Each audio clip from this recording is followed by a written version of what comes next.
પ્રધાન રમણ સોલંકીએ પણ સંભાળ્યો ચાર્જ। ત્યારે રમણ સોલંકીને અન્ન અને નાગરિક પુરવઠા વિભાગની જવાબદારી સોંપવામાં આવી છે। ચાર્જ સંભાળ્યા બાદ રમણ સોલંકીનું નિવેદન સામે આવ્યું છે। તેઓએ વિભાગને વધુ સુદૃઢ બનાવવાનો પ્રયાસ કરીશ તેવું જણાવ્યું। તેઓએ કહ્યું છે કે ત્રુટિઓ જણાશે તો સુધારવાનો પ્રયાસ કરાશે। સીએમ અને ડેપ્યુટી સીએમના માર્ગદર્શન સાથે કામમાં આગળ વધીશું। રમણભાઈ સોલંકી ધારાસભ્ય તરીકે તો હતા જ, પરંતુ હવે એમનું એડ્રેસ બદલાઈ ગયું છે। હવે સ્વર્ણિમ સંકુલની અંદર એમની ઓફિસ છે અને અન્ન અને નાગરિક પુરવઠા વિભાગની જવાબદારી એમને સોંપવામાં આવી છે। રમણભાઈ, સૌથી પહેલાં તો અભિનંદન આપને। અને આ જે જવાબદારી છે, કઈ રીતે, કયા નવા આયામ સાથે તમે એને ઉપર લઈ જવા માંગો છો કે અલગ રીતે લઈ જવા?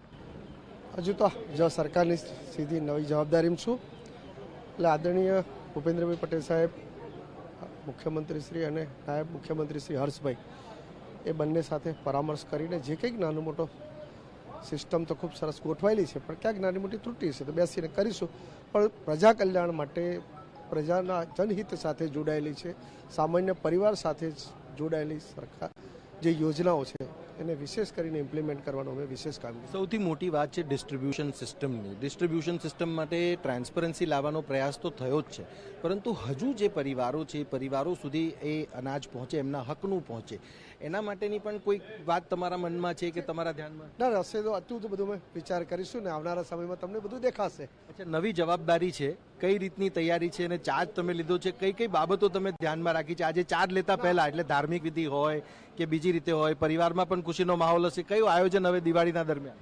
બસ આવનારા સમયમાં જનકલ્યાણના કાર્યો થકી પ્રજાની અપેક્ષા મુજબનું અમે કામ કરવાની, અમને મુખ્યમંત્રીશ્રીની જે રીતે અમને આદેશ કરશે એ પ્રમાણે અમે કામ કરીશું। તો રમણભાઈ સોલંકી અને આપ સાંસદ પણ જોઈ રહ્યા છો, મિતેશભાઈ પટેલ બેઠા છે।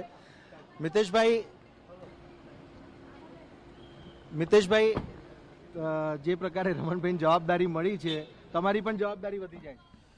શ્રી રમણભાઈ સોલંકીજી જમીન પરના કાર્યકર્તા હતા અને 4 ટર્મ સુધી ચૂંટણી લડી છે અને જિલ્લામાં સૌથી સિનિયર અને જોઈએ તો ઓબીસી સમાજમાંથી ખૂબ મોટું વ્યક્તિત્વ અને કાર્યકર્તાને સંભાળનાર એવા જે કાર્યકર્તાઓ આજે જિલ્લામાં ખૂબ ખુશ છે। અને એમના આવવાથી જિલ્લામાં જે હજુ પણ જે કોંગ્રેસનો થોડો ઘણો જે ગઢ રહ્યો છે એ પણ ભૂસાઈ જશે।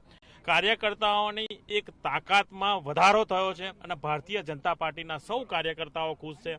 હું આજ સવારે જ બિહારથી આવ્યો, એમના માટે જ આવ્યો છું અને દિવાળી પછી ફરીથી બિહાર જઈશ। પરંતુ બંને, એક કમલેશભાઈ પટેલ પેટલાદ અને રમણભાઈ સોલંકીજી, જે રીતે બોરસદ તાલુકો અને આખા જિલ્લામાં એમના જીત્યા પછી જે રીતનું કામ થયું છે, ખૂબ સારું કામ થયું છે। હજુ પણ જે આણંદ જિલ્લામાં વિકાસના કામો હશે, વિકાસના કામો મજા બમણી થઈ ગઈ, બહુ જ પરિવારમાં પણ ખુશીનો માહોલ હશે ને? અરે બેન, તો આપ જો, રમણભાઈ જે છે એમણે ચાર્જ લીધો અને આ જે નવી જવાબદારી છે, નવી જવાબદારી તેઓનું કહેવું છે કે જે સારી રીતે ચાલી પણ રહી છે, પરંતુ એની અંદર જે પણ ત્રુટિઓ હશે કે જે પણ નવું એમાં કરવાનું હશે એ કરવાનો પ્રયાસ એમના તરફથી પણ કરવામાં આવશે।